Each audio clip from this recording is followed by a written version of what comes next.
It is great to have you back here at CoinSuri's channel. Wow, the powerful and rich have the market completely rigged, but we'll tell you how it works today.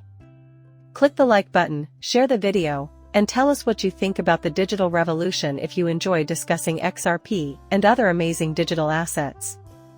We simply ask for it. Given the breadth of today's agenda, I'd want to start by bringing up the topic of corruption and the prevalence of incorrect information. Since XRP has been listed for 8 years and classified as a security by the SEC, I would want to discuss the details with you in order to clarify the present market scenario. The SEC states that MLPS must register, and XRP-L gets AM. Meanwhile, absolutely nothing good comes out of that location with all its scandals, rug pulls, ICO muscat whales, links to Chinese hackers, and so on. We saw Solana descend today, in a movie I made this morning. At the end, I will provide you a link to the part about the 5-hour outage that Solana went through. Is that so? Think this would cause a great deal of FUD if it affected Stellar Blockchain or XRP-L? Obviously, this will not be an isolated incident. If you recall from last year, they went on a streak after being down for 2 days. At no point since the launch of XRP-L has breaking Solana been lower. Over the past decade, XRP has stood alone as the sole blockchain ready for widespread institutional use. Despite a short interruption earlier today, the Solana network is fully operational again. After a 5-hour outage, the entire network is now 2.3% up. Several commenters have pointed out that the addition discloses significant information about the owner. The fact that the CEO is apologizing and making rounds says a lot, but if it's not retail, then nothing has happened. It would fall by 10%, tops. Plus, I really like this one. Everyone knows that SBS's friends are all millionaires and that they own Solana. Once they've made their gains during the bull market's top, they'll sell it off to retailers, so it stays in the market. That is the path it is on, and it is making me sad. International money transfers are a breeze with this service. Any monetary transaction in which the buyer and seller are located in different countries. Since there is a great deal of FUD around international money transfers, let us pause for a moment to talk about the tremendous opportunity this brings. I only wanted to bring this to your attention and explain how this entire situation, involving David Schwartz, is getting out of hand. Once again, he has reached a new peak in expressing the obvious.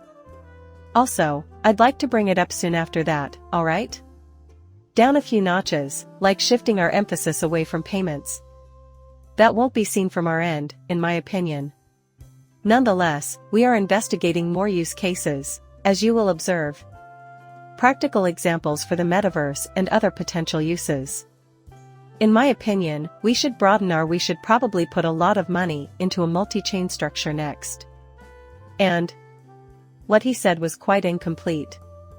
The part where he says we won't be focusing less on payments is the one I felt had to bring up, though. Our expectation is to expand our knowledge, isn't it? They still haven't achieved what they set out to achieve or received the amount of funds they sought. He did acknowledge it in the interview. However, their true objective was to establish themselves as the global reserve currency for XRP right from the beginning. Progress is gradual. In reality, you won't have enough time in a day to implement this. But we're bringing up the 176.5 trillion base year market size whenever we talk about international money transfers. When even a small portion of that amount reaches XRP, what will happen? Even a small fraction would increase their market value by 176.5%, which is a tremendous amount, considering they are only fixed at 27 billion. Following that, the Gold Telegraph states that Janet Yellen has cautioned institutions about the possible strain that vacant office buildings can put on them. That is all there is to it. For Janet, the atmosphere has changed. The New York Federal Reserve reported that total consumer debt reached $17.5 trillion in 2023, with credit card delinquencies increasing by nearly 50%. Please, someone, speak out. The sum, plus 50%.